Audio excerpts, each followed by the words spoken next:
Bonsoir à toutes et à tous et bienvenue pour votre rendez-vous hebdomadaire Zoom sur, consacré ce soir à une journée historique pour Nouadhibou et pour la Mauritanie. C'est lundi 28 juillet 2025, son Excellence le Président de la République, M. Mohamed Ould Cheikh El Ghazouani, a lancé 3 projets majeurs dans la capitale économique du pays. Le démarrage des travaux de la station du câble sous-marin et la Link, l'inauguration du complexe industriel Samak et la pose de la première pierre de la réhabilitation du quai commercial du port autonome de Nouadhibou. Ces projets structurants répondent à 3 priorités. Renforcer notre souveraineté numérique, valoriser durablement nos ressources halieutiques et moderniser les infrastructures logistiques. Ils témoignent d'une vision intégrée du développement ancrée dans les réalités locales et tournée vers l'ouverture régionale et internationale. Quels sont les impacts attendus? Comment ces projets s'intègrent-ils dans la vision du président de la République pour une Mauritanie plus compétitive? Pour répondre à ces questions, nous recevons ce soir, à partir de nos studios à Nouadhibou, M. Yaqoub Mohamed Abedi, directeur des infrastructures au ministère de la transformation numérique, de la modernisation et de l'administration. Bonsoir, monsieur. Et nous avons ici, avec nous sur notre plateau, M. Mohamed Lemine Nava, qui est conseiller chargé de l'économie bleue et des affaires maritimes au ministère de la Pêche, des infrastructures maritimes et portuaires. Bonsoir. Bonsoir. Alors, est-ce que notre invité à Nouadhibou nous entend, M. Yaqoub Mohamed Abedi? Oui, je vous entends.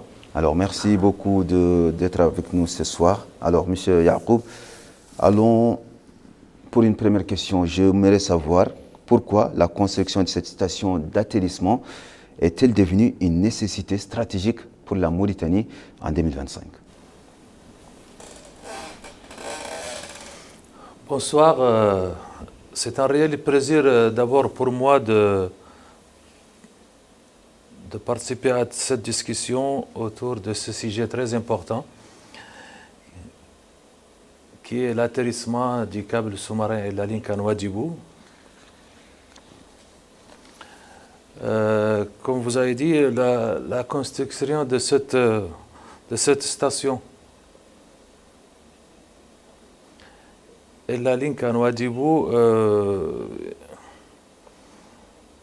et surtout le câble sous-marin est devenu vraiment une nécessité,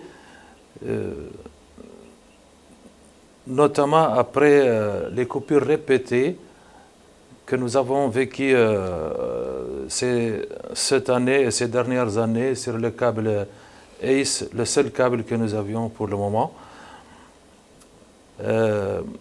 Ces coupures fréquentes ont entraîné de grandes pertes économiques, perturbant l'écosystème, les entreprises, les services publics et l'économie numérique émergente d'une façon générale. Donc le déploiement des nouveaux câbles, pas un seul câble en Mauritanie, est devenu une nécessité pour sécuriser davantage la connectivité internationale des pays, protéger l'économie numérique et le développement socio-économique du pays. Voilà. Merci beaucoup, M. Yaqoub. Nous y reviendrons justement. Alors, M. Mohamed Lemine Nava, vous qui êtes avec moi aujourd'hui, en quoi le complexe Samak constitue-t-il une avancée décisive dans la transformation et la valorisation des ressources halieutiques en Mauritanie?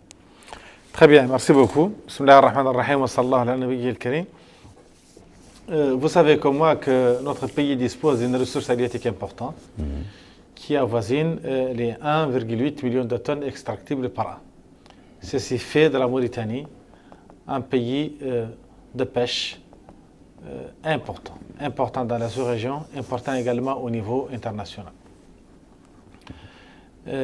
Parmi nos ressources halieutiques les plus importantes figurent ceux que nous appelons les poissons pélagiques. C'est dans ce cadre que s'inscrit l'importance de ce complexe. C'est un complexe industriel important qui émane d'une volonté de coopération globale. Ce projet SEMEC est porté par des entreprises privés qui sont associés également à des opérateurs nationaux. La société, par exemple, de commercialisation du poisson SMCP y participe, ainsi qu'un ensemble d'opérateurs mauritaniens. Il va traiter annuellement quelque chose qui est de l'ordre de 100 000 tonnes. Ce n'est pas négligeable, avec une capacité de production journalière qui est estimée à 400 tonnes par jour. Nos poissons pélagiques constituent une ressource importante et leur valorisation constitue également un facteur important de développement économique et social. Il y va de notre intérêt économique, mais il y va également de l'impact social en termes on va dire, d'apport d'emploi et en termes également d'apports sociaux. C'est un complexe important pour lequel notre pays aujourd'hui opte, et c'est dans la perspective justement de valorisation de nos ressources que nous sommes engagés.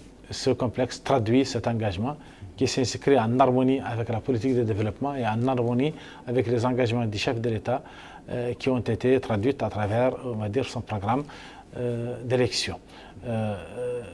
Nous avons donc une mesure de mise en œuvre de cette politique-là qui est tout à fait harmonisée avec la politique de développement du secteur des pêches conduite par le ministère sous la direction du ministre El-Fadil Ould-Sidati Ould-Ahmed Louli.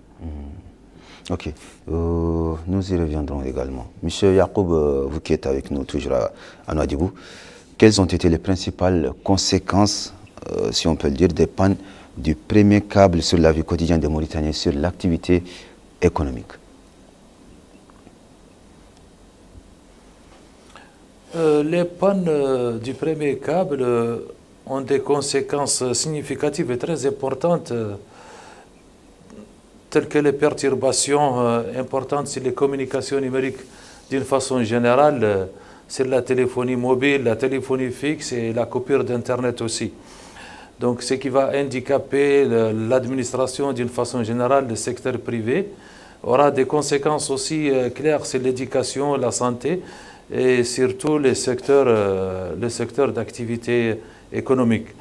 Ça implique aussi une paralysie temporaire des entreprises, ça réduit la productivité et génère des pertes significatives économiques.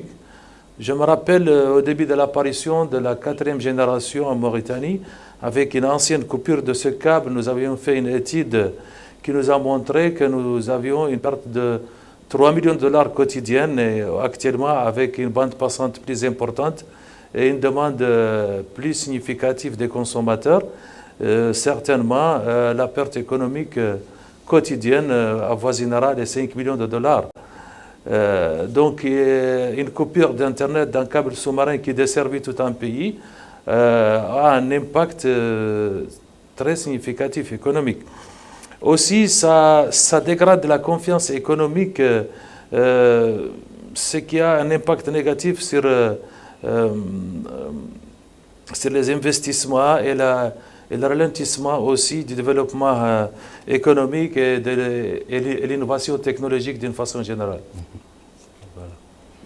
Alors toujours, quand on parle de court terme, avec la connexion sur le câble sous-marin, bon, disons, et la ligne si je prononce bien, quelles sont les améliorations concrètes qu'on peut espérer, à court terme toujours, en matière de connectivité? Un nouveau câble sous-marin toujours a un impact très clair sur l'amélioration. D'abord, la stabilité renforcée, une réduction significative des probabilités de coupure et interruption de services. Aussi, il aura un impact direct sur la qualité des services et les KPI des réseaux mobiles, un impact aussi qui sera ressenti par les utilisateurs finaux. Donc une sécurisation économique, une latence aussi réduite, une latence bien sûr de transmission d'Internet d'une façon générale. Et aussi il a un impact important sur l'utilisateur final parce que l'arrivée de tout nouveau câble sous-marin créera une concurrence accrue entre les opérateurs, ce qui a un impact positif sur la tarification finale en détail entre les opérateurs et leurs clients finaux. Voilà. Ok. Alors, M. Nava, revenons-en au projet Samak. Alors, quels sont les bénéfices directs que ce projet apportera également, bon, disons, aux pêcheurs artisanaux, aux PME et même à la filière d'exportation des produits de mer? Bien, écoutez, il s'agit d'un projet important. J'ai parlé tout à l'heure de ses capacités de traitement, on va dire, globales. On a dit 100 000 tonnes traitées annuellement, près de 400 tonnes traitées par jour. Ceci rentre dans le cadre de la valorisation de nos ressources halieutiques et surtout de nos potentiels pélagiques, qui sont encore une fois les potentiels les plus importants de ce pays. Donc ceci va créer des centaines d'emplois qui vont être perçus au quotidien. Ceci va améliorer les exportations globales du pays. Il va également renforcer la valorisation des produits. Ce sont des produits qui vont être valorisés localement. Donc, le bénéfice d'emploi revient à nous, mais pas seulement cela. Le bénéfice également en valeur ajoutée reviendra à nous, à la Mauritanie. Donc, il y va de la valorisation du pays, de la ressource du pays. Il y va également de l'amélioration de l'emploi et des conditions de l'emploi des Mauritaniens. Mais ce qu'il faut dire également, c'est que ce projet renforce également la valorisation de la pêche artisanale. Les pêcheurs artisans vont davantage profiter de leurs ressources, qui sera vendue à un opérateur suffisamment apte à la valoriser, et donc il apportera un réel impact sur la pêche artisanale, parce qu'il constituera effectivement une offre pour les pêcheurs artisans de vente et de commercialisation de leurs produits. Okay. C'est vraiment quelque chose qui est fondateur. Nous œuvrons au niveau du ministère à renforcer les chaînes de valeur. Quand je dis chaîne de valeur, ça veut dire tout le processus de valorisation qui part du débarquement des captures jusqu'à leur transformation en produits finis. C'est cet ensemble de chaînes de valorisation que nous essayons de promouvoir. Et c'est sur cette trajectoire-là que se greffent les emplois et que se greffe la valeur ajoutée. Donc, ce projet rentre tout à fait dans la mise en œuvre de la politique de développement du secteur de pêche dans sa plénitude, dans la plénitude de sa dimension. Restons justement sur ce complexe Samak. Est-ce qu'il intègre des normes environnementales et industrielles durables en lien avec les standards internationaux?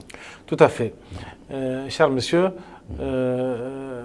la Mauritanie dispose d'un laboratoire important pour contrôler, j'allais dire, la qualité des produits. L'Office national d'inspection sanitaire des produits de la pêche et de l'aquaculture est installé à Nouadhibou. Il dispose de laboratoires mis aux normes, et ces laboratoires-là permettent justement de contrôler la qualité des produits tout en examinant l'environnement global dans lequel se tient la production. Et donc il s'agit d'un complexe qui sera régi par les normes, par nos normes, et donc ce sont des normes qui ont déjà été mises à l'épreuve et qui sont déjà contrôlées internationalement. Ce que j'allais dire également, c'est que vous savez que notre pays vient d'être accepté à la norme internationale FITI. La Mauritanie a été en quelque sorte homologuée par le standard FITI. Il s'agit de l'initiative de transparence dans le secteur des pêches. Et cette initiative-là, nous sommes le deuxième pays au monde à avoir eu cette en quelque sorte, accréditation. Et donc, elle témoigne de notre capacité à gérer convenablement nos ressources dans le respect des normes d'exploitation, mais également dans le respect de l'ensemble des systèmes de normalisation en toute transparence. Très, très édifiant ce que vous venez d'avancer. Alors, M. Yacoub depuis Nouadhibou, le projet que nous avons parlé, le projet de câble sous-marin, alors ce projet, il prévoit une baisse des tarifs Internet jusqu'à au moins 20%. Alors, quelles sont les mesures qui sont envisagées pour que cela se concrétise réellement pour les usagers?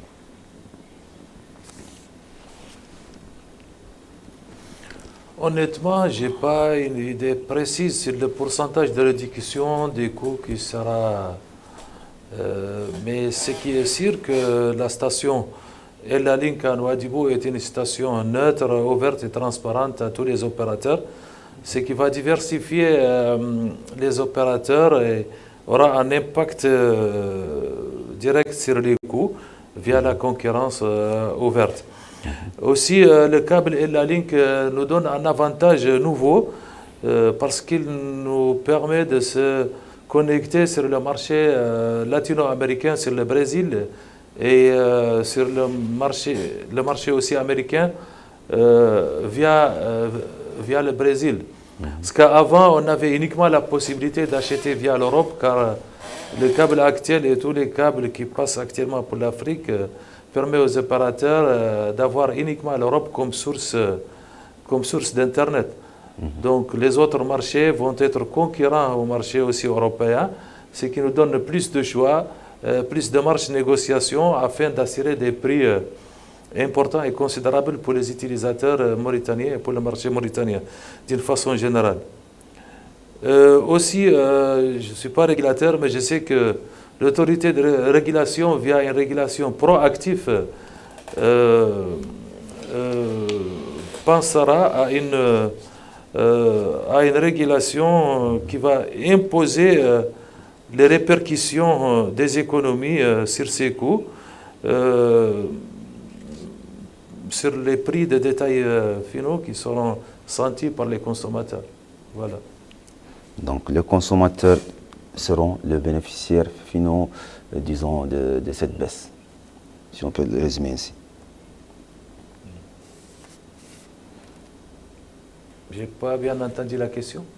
C'est pour un peu conclure ce que vous venez de dire, pour dire que les consommateurs seront bénéfiques de cette baisse parce que la concurrence qui s'agrandit un peu, donc les bénéficiaires seront le gagnant de ce lot. Le consommateur final. Je ne suis pas sûr que j'ai entendu, mais si c'est... Bien sûr, l'objectif de l'État, c'est d'assurer des prix compétitifs et des prix le plus possible aux consommateurs finaux, de banaliser les services, d'assurer plus d'accessibilité et de couverture et vulgariser les services universels à tous les citoyens. C'est l'objectif de l'État. D'accord, très clair. Monsieur Nava, oui. Alors parlons-en du quai commercial. Alors pourquoi la réhabilitation de ces quais justement était-elle urgente et quels sont les principaux dysfonctionnements que ce chantier vient corriger? Bien, alors vous savez comme moi que ce que représente le port de Nouadhibou, le port autonome de Nouadhibou est le principal port de pêche en Mauritanie. C'est le port de pêche industrielle. Et donc, un port de Nouadhibou qui fonctionne bien signifie en quelque sorte un secteur de pêche qui fonctionne bien. Il était urgent de réhabiliter le quai commercial du port. Il était également urgent de réaliser un certain nombre de travaux, notamment de bathymétrie, de remise en état de la bathymétrie, afin de permettre à des navires importants qui demandent, on va dire, des bathymétries d'ordre de moins 8 mètres ou plus, de pouvoir Quand vous dites venir chez nous. Bathymétrie, c'est le fond marin. D'aménager les fonds du port de façon à ce qu'ils puissent recevoir des bateaux qui sont de grande envergure, des bateaux de pêche industrielle. Que ces bateaux-là ne soient pas, j'allais dire, obligés de rester à des environnements lointains du port. Il faudrait qu'ils fréquentent le port de plus près pour que l'ensemble des bénéfices économiques et sociaux qui sont attendus soient effectivement capitalisés.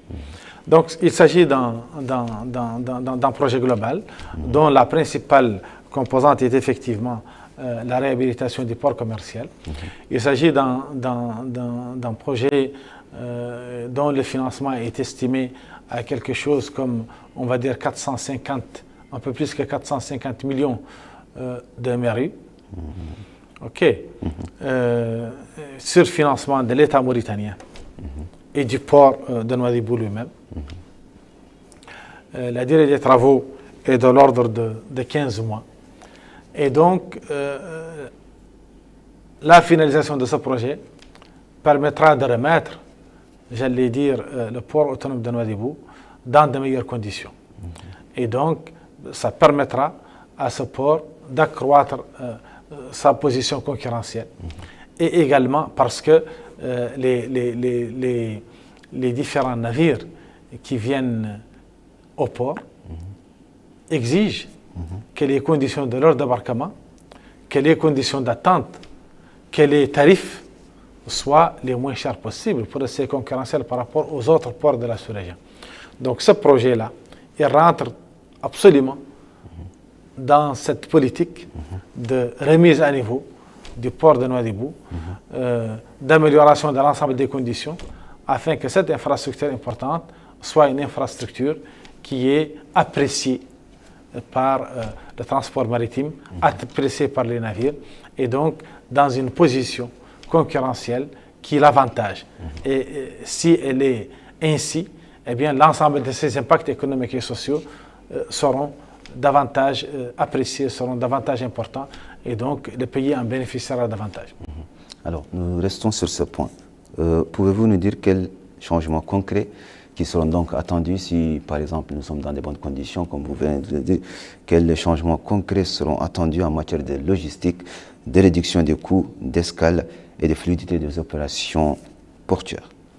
Eh bien, les changements sont ceux que vous venez de citer. Le port correctement aménagé pourra recevoir des bateaux plus importants en termes de capacité.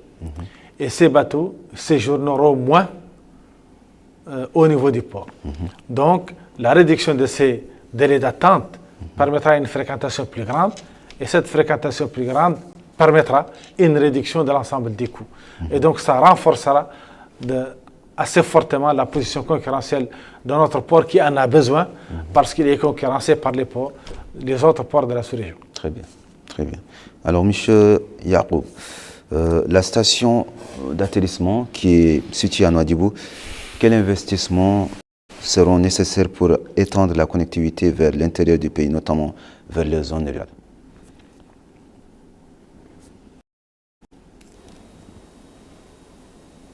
Je n'ai pas entendu. Je disais que la station d'atterrissement qui est située à Nouadhibou, alors, quels investissements seront nécessaires pour étendre la connectivité vers l'intérieur du pays, notamment vers les zones rurales? Oui, en fait, cette capacité internationale via le câble et la ligne, pour qu'elle soit utilisée et pour faire bénéficier les localités frontalières, les localités reculées au pays et même les autres villes de la Mauritanie, il est nécessaire de s'investir dans une infrastructure terrestre pour acheminer toute cette capacité et pour permettre aussi aux opérateurs de l'exploiter. Donc il y a deux façons. D'abord, l'infrastructure privée des opérateurs qui récupèrent cette capacité et la transmettre et l'acheminer via le réseau d'accès et de distribution. Et l'État elle-même a déjà investi sur un backbone national de fibre optique. Et nous travaillons actuellement sur la deuxième phase de ce backbone qui va s'étendre sur environ 2000 km desservant toutes les muqata'a qui ne sont pas encore desservies par fibre optique. Et pour Nouadhibou essentiellement, afin d'acheminer cette capacité, nous comptons utiliser la fibre existante de la Somelec, la fibre aérienne de la Somelec qui relie Nouakchott à Nouadhibou et même à Rosso. Arrivée à Nouakchott, elle sera acheminée sur l'autre infrastructure existante. Donc l'État pense à ces localités frontalières vers le déploiement de la première phase déjà entre Ndiago et Oulienge. Et nous travaillons actuellement sur le deuxième tronçon entre Oulienge et Mbek-Trahawash. Et la troisième phase pour couvrir le reste du pays. Toutes ces localités bénéficieront et auront une qualité meilleure via cette nouvelle capacité qui sera assurée par ce nouveau câble, Inch'Allah. Alors peut-être que là, nous allons parler des mécanismes de régulation qui doivent être mis en place pour garantir que cette nouvelle infrastructure bénéficie réellement aux citoyens et aux entreprises.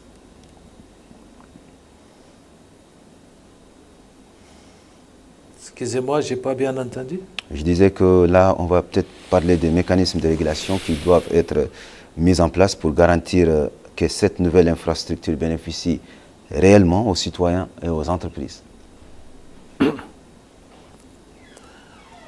Bon, l'autorité de régulation, c'est sûr qu'elle pensera à une régulation proactive pour inciter les opérateurs à réviser leurs coûts et en se basant sur les économies qu'ils vont générer via les prix en gros qu'ils auront afin d'avoir un impact direct sur les prix en détail. Comme vous le savez, les câbles sous-marins assurent une capacité en gros qui est achetée par les opérateurs de télécommunications. Et c'est un marché international ouvert, négociable. Chaque opérateur a le droit de faire son tarif comme il faut, mais quand même, il y a des règles que l'autorité impose et discute en général avec les opérateurs.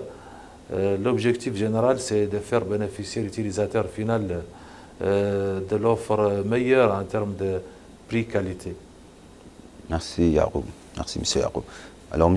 Nava, peut-on considérer que le projet de valorisation des poissons, ce projet, un très grand projet, vise à repositionner le port de Nouadhibou comme une plateforme stratégique et commerciale régionale? Bien, tout à fait. Le port de Nouadhibou doit être considéré comme tel. Ce projet, justement, vise à lui redonner cette place qu'il souhaite et à laquelle nous aspirons. Nous pensons que le port de Nouadhibou, qui se trouve sur des trajectoires de trafic maritime international en bonne position, doit lui-même disposer de l'ensemble, on va le dire, des moyens de performance qui lui permettent d'acquérir ce rôle-là et de se positionner convenablement parmi les ports les plus importants. Nouadhibou est aussi une ville qui est habilitée à pouvoir être un hub industriel, un hub commercial. Et il faudrait que nous puissions conjuguer l'ensemble des efforts pour cela. Le ministère de la Pêche et des Infrastructures maritimes et portières dispose d'une vision et d'un positionnement stratégique qui permet justement de tendre vers cela. Une étude est en train d'être conduite afin de dégager un schéma directeur conceptuel pour le développement global de l'ensemble de nos infrastructures. Nous souhaiterions que rapidement nous puissions finaliser un travail conceptuel, une étude de conception d'un port en eau profonde qui renforcera justement cette position de Nouadhibou en termes économiques. Ce port en eau profonde permettra à des navires encore plus importants de venir décharger leur cargaison au niveau de Nouadhibou et d'utiliser, j'allais dire, les territoires de Nouadhibou comme point de départ d'écoulement de l'ensemble de ces marchandises.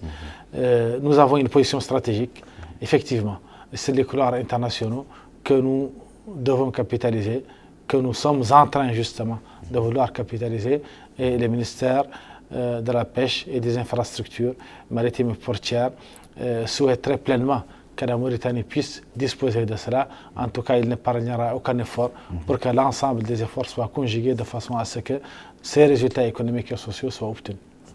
Alors, les deux projets qui ont été présentés aujourd'hui, justement, est-ce qu'ils s'inscrivent dans une stratégie plus large de souveraineté économique prônée par le président de la République? Tout à fait. Ces deux projets cadrent tout à fait avec le programme du chef de l'État. Ils cadrent tout à fait avec la vision stratégique globale qui est la SCAP, la stratégie de croissance accélérée et de prospérité partagée. Nous nous inscrivons tout à fait en harmonie avec cela. Ce qu'il faut voir, c'est que le ministère des Pêches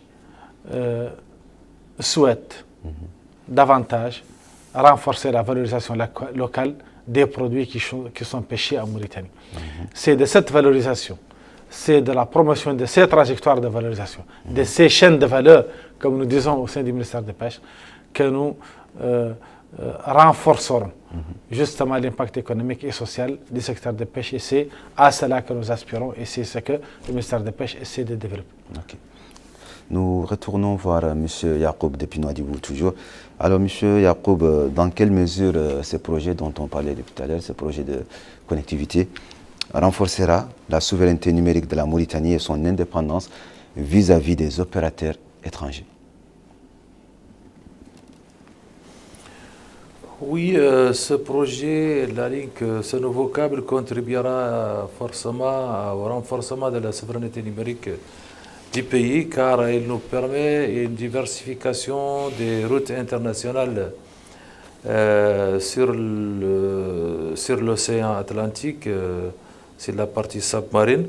Il nous permet aussi d'avoir un contrôle complet sur notre infrastructure terrestre et notre infrastructure marine, car la station est gérée complètement par nous et n'est pas une station ouverte. Aussi, la branche jusqu'aux branches unit, c'est pour nous. Ça nous permet aussi de sortir vers le marché international, de négocier nos propres prix, ce qui nous permet d'avoir une autonomie stratégique renforcée pour choisir et pas être exclusivement contrôlé par un opérateur ou deux ou par un pays. Donc ça permet aussi le développement d'un écosystème digital via cette ouverture internationale. Merci beaucoup, M. Yacoub. Monsieur Nava, là, j'aimerais que nous rebondissions sur les mécanismes concrets qui sont prévus pour garantir que les populations locales bénéficient en priorité des opportunités d'emploi et de formation. Bien. Il faut dire que nous avons une stratégie globale de développement. Nos populations, nous voudrions qu'elles bénéficient de la façon la plus avantageuse de l'ensemble des impacts du secteur de pêche. Parmi ces impacts, justement, la consommation de poissons. C'est d'abord à cela qu'il faut réfléchir. Et c'est pour cela que la Société nationale de distribution du poisson a été mise en place et elle distribue aujourd'hui le poisson à des prix symboliques dans toutes les muqata'a du pays. Près de 60 tonnes sont distribuées par jour dans toutes les muqata'a du pays, surtout dans les zones de pauvreté, à des prix, j'allais dire, symboliques. Ça aussi, c'est la contribution sociale du secteur des pêches. En plus, le ministère essaie de développer un programme ambitieux concernant la pêche continentale. Le poisson, il existe dans l'océan, mais il existe également ailleurs. Nos lacs, nos zones, j'allais dire, hydriques permanentes peuvent être le réceptacle, j'allais dire l'habitacle de ressources halieutiques importantes. Très bien. Très bien. Et nous essayons de développer justement cette offre de poissons locale au niveau de l'ensemble des wilayas du pays. Plus d'une quinzaine de points d'eau sont aujourd'hui valorisés de façon à pouvoir accroître les potentiels de pêche continentale.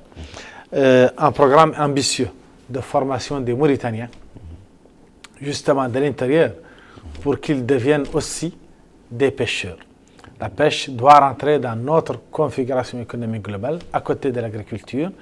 Nous avons des éleveurs, nous avons des agriculteurs, nous devons également avoir à l'intérieur du pays des pêcheurs. Et un plan de formation global très ambitieux est en train d'être exécuté. Aujourd'hui, plus que par le passé, nos populations de l'intérieur connaissent davantage le poisson qui est pêché localement. Et nous essayerons dans l'avenir que ce poisson-là soit davantage pêché par des mains mauritaniennes. C'est vrai qu'aujourd'hui, il est principalement pêché par des étrangers, mais un plan de renforcement de capacité de formation amènera, Inch'Allah, les pêcheurs mauritaniens de l'intérieur à davantage être plus nombreux et donc permettra de capitaliser cette ressource au niveau national au profit des Mauritaniens. Grâce aux formations continues. Grâce aux formations continues, grâce au développement des points d'eau, grâce à un plan global d'accompagnement et en termes de valorisation des points d'eau et en termes de formation des pêcheurs. Très bien, très bien. Monsieur Yacoub Mohamed Abidi, alors comment le câble sous-marin justement pourrait-il contribuer à la modernisation de l'administration et au développement des services publics numériques plus performants?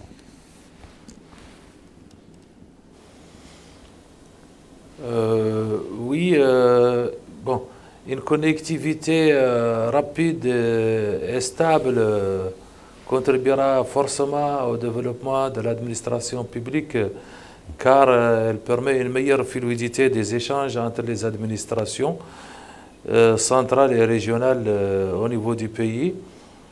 Elle permettra aussi de développer des services numériques dans tous les secteurs tels qu'il est e-santé, e-éducation, e-justice.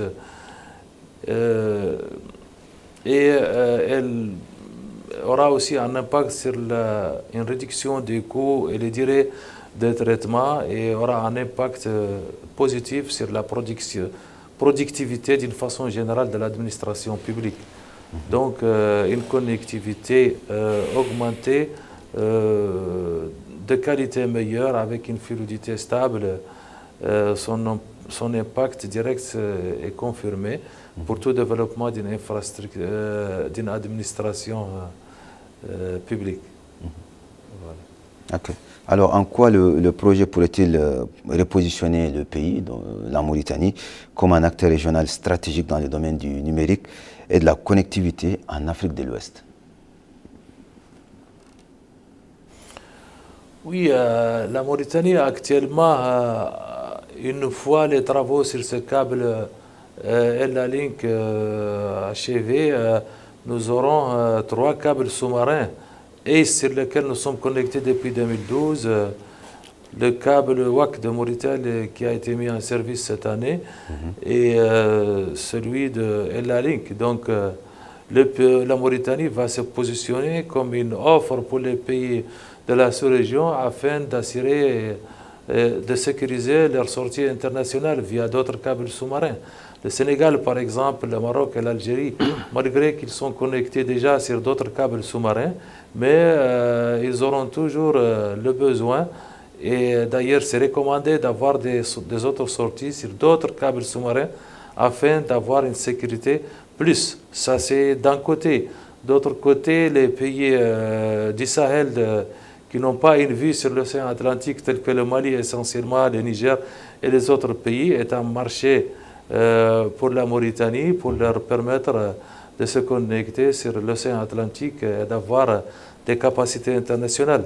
Donc la Mauritanie, au niveau du ministère aussi, nous travaillons pour rendre la Mauritanie un hub régional, un hub international même de connectivité, ce qui a un impact très important sur l'économie via des entrées très considérables en devises. Mais ça nécessite un travail technique, un travail commercial. Très bien. Monsieur Yacoub, nous reviendrons vers vous pour une dernière fois.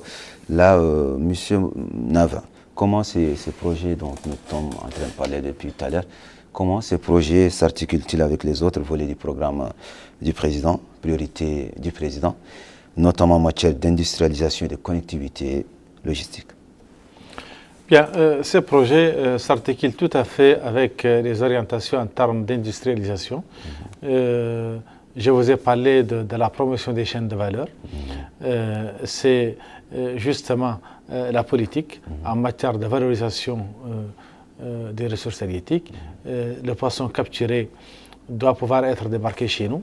Et quand il est débarqué chez nous, il doit être valorisé. Ce processus de valorisation, il rentre dans le cadre du renforcement de l'ensemble des volets industriels de notre pays et donc en parfaite harmonie avec les objectifs qui sont visés par le programme du chef de l'État. Le projet qui vient d'être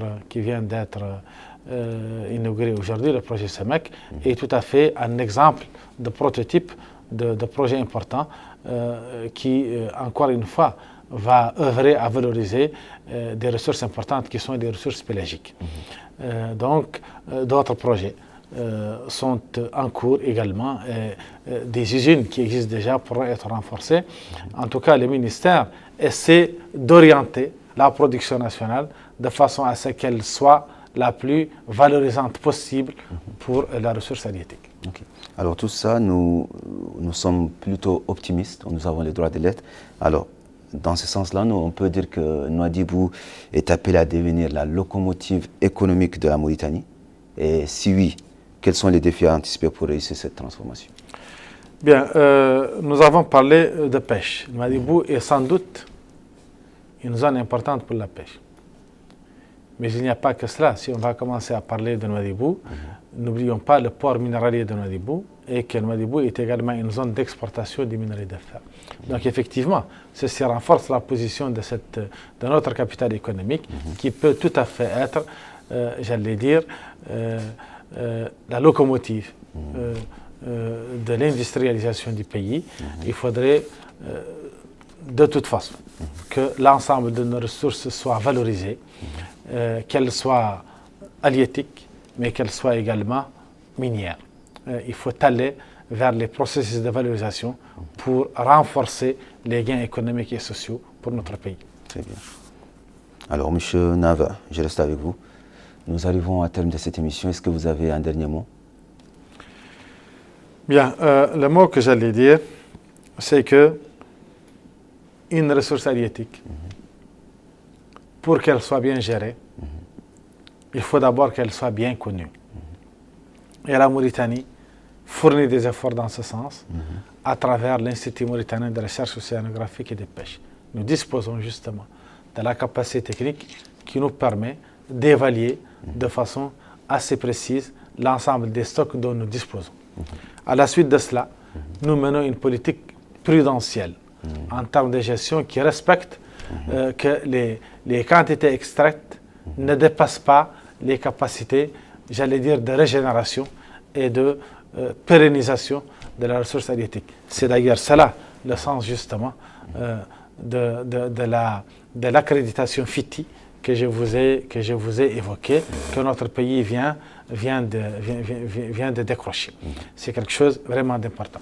Donc, le ministère des Pêches essaie de gérer la ressource mauritanienne selon des règles qui soient transparentes et des règles précautionneuses, qui partent d'abord de la connaissance la plus précise des potentiels et du respect de la durabilité. À côté de cela, il œuvre effectivement à conduire une politique de renforcement et de développement de l'ensemble des infrastructures portières. Je vous ai parlé en détail des différents projets, mais c'est une politique globale qui est harmonisée et qui, tout au long de la côte mauritanienne, œuvrera à ce que les infrastructures portières ou les infrastructures de débarquement soient dans les meilleures conditions et puissent apporter les services les plus, on va dire, le meilleur possible afin que le processus économique global soit davantage enrichi. C'est cela le développement du secteur des pêches. Merci beaucoup, M. Nava. Alors, M. Yacoub Mohamed Abidi, le dernier mot vous revient.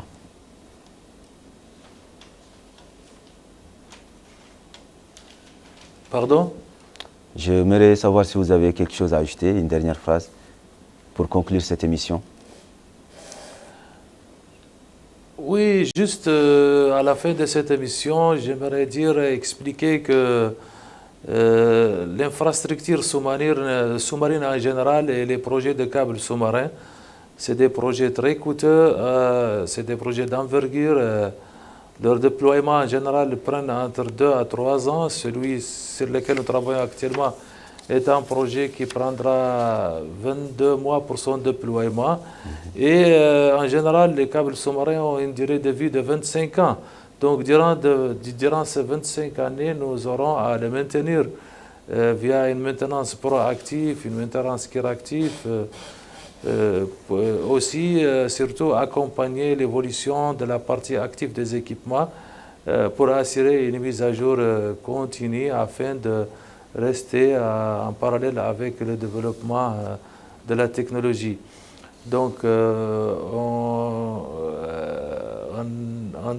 demandons aux citoyens, aux habitants de Nouadhibou de bien veiller à cette infrastructure, à cette CLS, cette station terrienne qui sera installée chez eux, et les pêcheurs aussi pour éviter surtout la partie peu profonde à côté de la côte pour ne pas endommager ce câble malgré que nous travaillons pour le déposer sur l'itinéraire le plus protégé, surtout sur la partie eau peu profonde avant de sortir vers les eaux un peu profondes. Merci beaucoup. Merci beaucoup, M. Yacoub. Soyez rassurés que le message est très bien passé. Alors, chers téléspectateurs, vous qui nous avez suivis jusque-là, nous vous rappelons toujours que nous sommes avec nos invités, M. Yacoub Mohamed Abedi, qui est directeur des infrastructures au ministère de la Transformation numérique, de la modernisation de l'administration. Et nous avons également avec nous sur le plateau M. Mohamed Lamine Nava, qui est conseiller chargé de l'économie bleue des affaires maritimes au ministère de la Pêche, des infrastructures maritimes et portières. Merci à vous de nous avoir suivis. Rendez-vous lundi prochain pour un nouveau numéro des Zoom sur. Bonne soirée.